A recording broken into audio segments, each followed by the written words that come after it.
Hello everyone, this is FDV's vladerag here to bring you match number, is it 12 or 13? Oh gosh, I don't know. I've been casting one game right after another. You may be noticing, well here, I'll just introduce first and then I'll do the explanations. Here in the bottom right we have FDV's The as the red Terran, and in the top right we have FDV's Archer as the purple Zerg. Archer plays random, but so far every match we've seen him in, he's been Zerg. That's sort of like my ladder matches basically. It's like, I'm going to play, I'm going to hit random match and it's going to find me somebody, and theoretically it should be, with 1/3 Zerg, 1/3 Terran, 1/3 Protoss. Nope, 50% Zerg.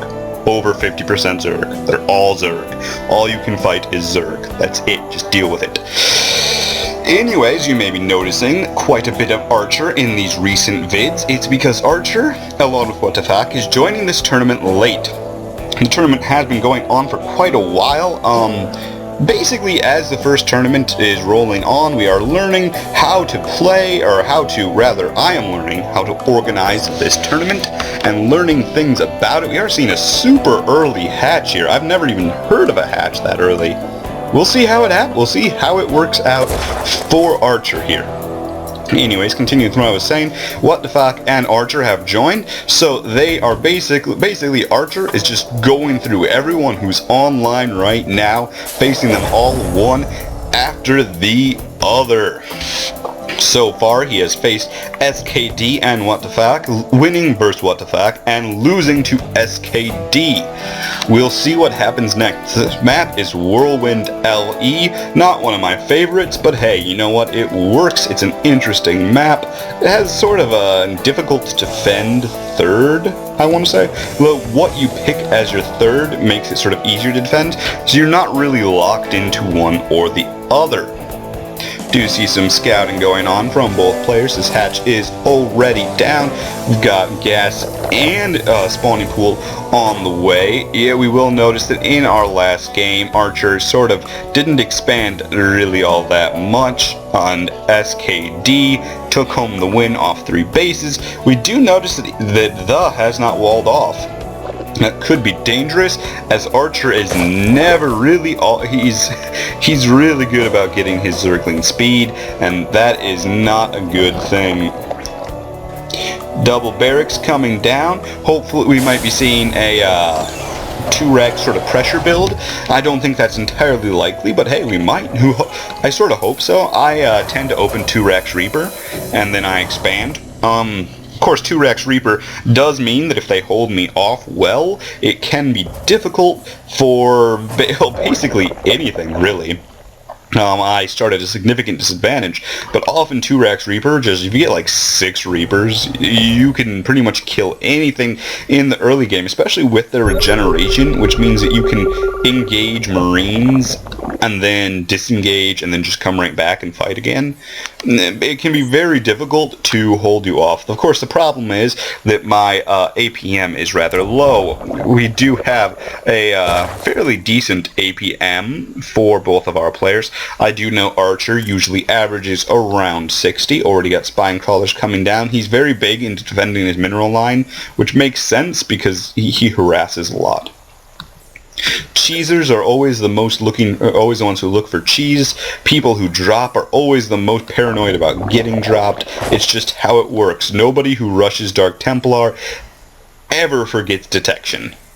Well, okay, to be honest, if you're truly rushing Dark Templar, you might not actually have the income to get detection and rush the Dark Templar. But it's not that they've forgotten, they're just like, I hope he's not DT rushing better than I am.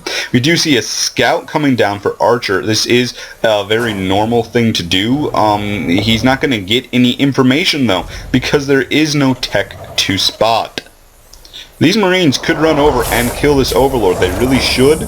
It's expected to lose an Overlord in this scout, but it looks like it will not happen. Do see a supply drop coming down. If you've seen any videos where this happens, I caution, never, ever, under any circumstances, do this. It's terrible.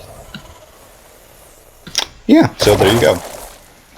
Are seeing most of the drones, got some lanes, lair already coming down. We do see Mutiling out of Archer. We've seen it in, I think, the previous past 2 games, which will be the last 2 months. Is this match... Now, I gotta wonder, is this 12 or 13? It's really bothering me. I think this is match 12, but I feel like I've lost count somewhere. Yeah... whatevs. It's all alright. Almost pure marine out. Well, it is pure marine. We do see a tech lab has come down for thus. So there's our marauder, seeing the second M in MMM coming down. What will we be seeing out?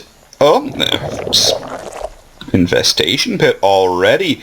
Interesting choice. Maybe he's rushing for Ultralisks. Not bad, but this is a fairly aggressive... Oh, this is not even fairly aggressive. This is really aggressive. If you scout this, you're like, oh crap, he's gonna come kill me. Question is, can the pull it off? He might be able to. There's not much here to defend, but, you know, all of a sudden there might be. There could be at any one point. Do you see a starport coming down?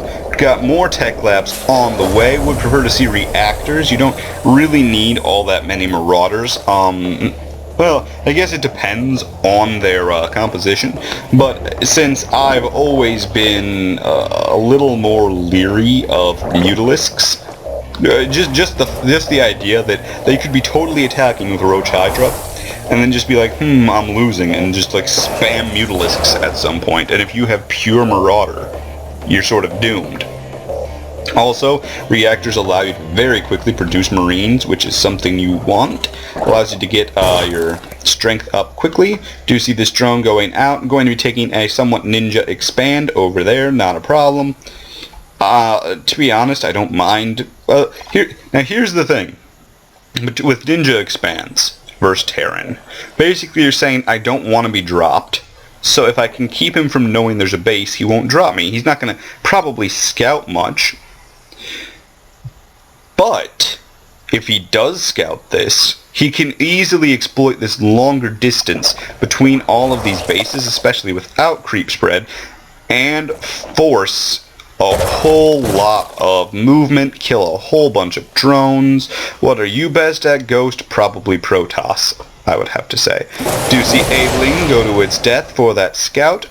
Just alright. We do see some tanks coming down, and +1 attack on the way. Do we see a hive? We do indeed. There's the Ultralisk Cavern coming down.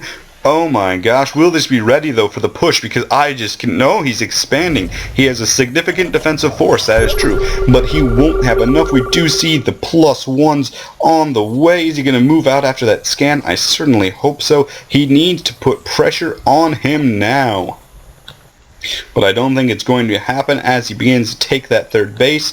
He could be in trouble as that Ultralisk Cavern is finishing up shortly, and +1/+1 is coming down. Does he have upgrades? I think he might. I think he has +1. He does not have +1. He has a... Oh my gosh, a fusion core? What? Really? Fantastic. We're going to be seeing battle cruisers, people. Gotta love it. Got to love it. He does remember the chitinous plating, so that is important to get. I have noticed many Zergs forget it. Don't want to do that. We are going to be seeing battle cruisers though. That could be the difference, as he has nothing that can shoot up except for queens. This could actually be a good idea. It depends all on when that first attack comes. He can't even really afford battle cruisers, but it doesn't matter if your opponent can't kill them. You only need one, basically, if they can't shoot up. Right? I mean, that's just how it works. You do see +1 coming on the way. He will be at an upgrade disadvantage. We could see Archer move out now and pretty much kill his opponent. I'm just, oh my gosh, can't wait to see what's going to happen. We do see Swarm Host coming down. We do have an armory also on the way.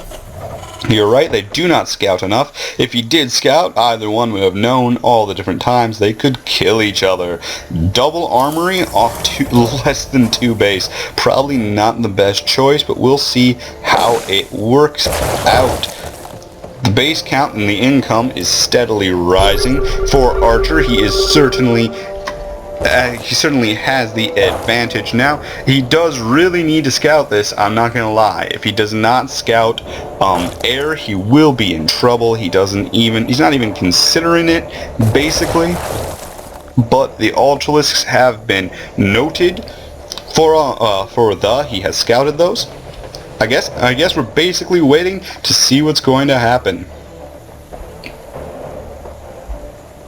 And here's the big push. This is not good. Tanks are going to be able to do some damage, but once the Lings run into that army, it's going to pull down. It's going to pull these shots into this. And yep, that army is getting ready. Will he have enough defense in time? He will have +1/+1, but he do have +2 on the way for Archer. He just really needs that +2 armor. He really should just make the push. Don't retreat. Come on, he can do it. Let's see this push happen. I want to see blood.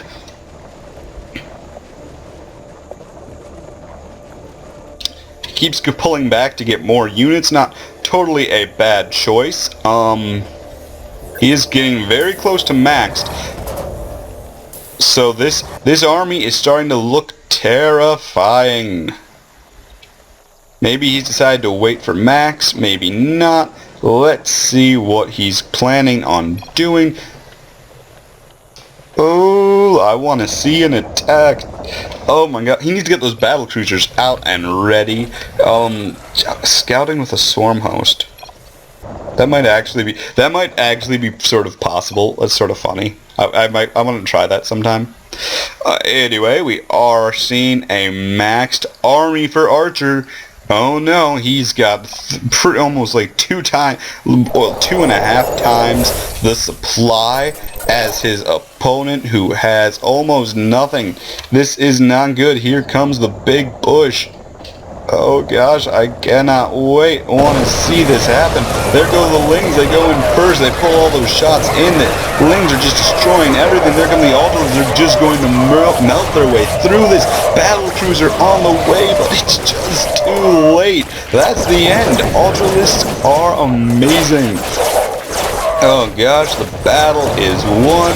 The poor, oh gosh, those poor workers. Oh, and there's the lift. Houston, we have liftoff. I have totally stole that from Husky. What's wrong? I'm stealing from Husky. Listen, it's okay. It's okay. The has decided to run for his life, so much as he has a life. He might actually be able to finish a cattle bruiser, stealing that in day 9. But will it happen? Will he be able to pull it off? I'm going to say yes. I don't think those Ultras are going to kill it fast enough. So yeah, we're going to see a cattle bruiser.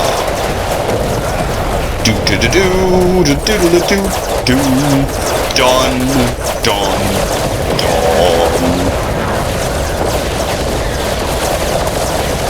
Oh yeah. Anyways, I don't know why that music was there. Yeah. That battle cruiser. Oh, I just love this guy. Like, look at his hat. He has the most epic hat. This is like the most epic person ever. I don't know. That's all I'm gonna say.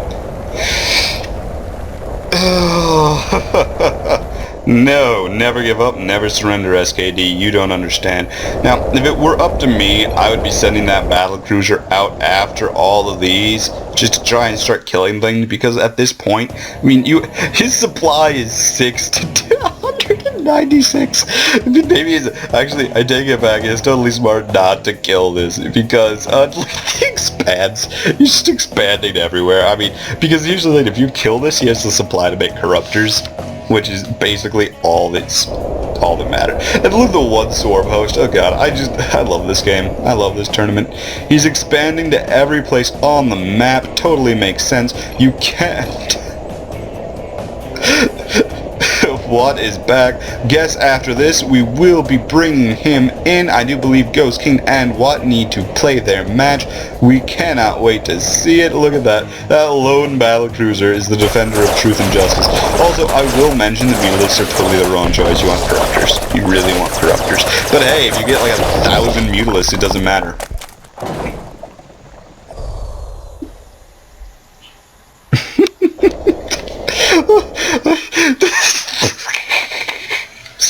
There's only one place he hasn't expanded to. He's already done it, SKD. It's already done. Yep. Now those corruptors are on the way. Everything's going according to plan. The just does not know when to give up, and that is, you know, basically now. It's over. There's nothing left. The entire... I just love this. Basically, the only safe place now is Archer's own third base. No, is he gonna long distance? Please tell me he's long distance mining that. Oh yeah, I want him to long distance mine that so bad.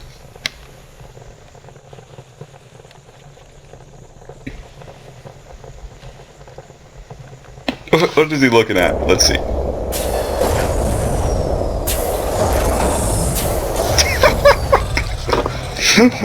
He's stopping to build add-ons. He's not even... Oh god, since that Andrew's gonna finish and he's totally gonna see them. He's not even hiding it. That's the best part. Oh gosh. Our SCVs are under attack. Let's drop. Finally the corruptors find it.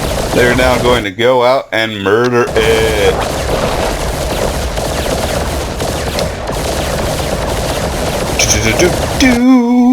What do we see being produced? Nothing. Nothing being produced. Probably because he's dying.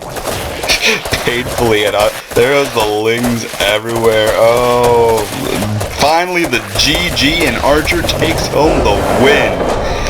Whew. Oh god, never give up.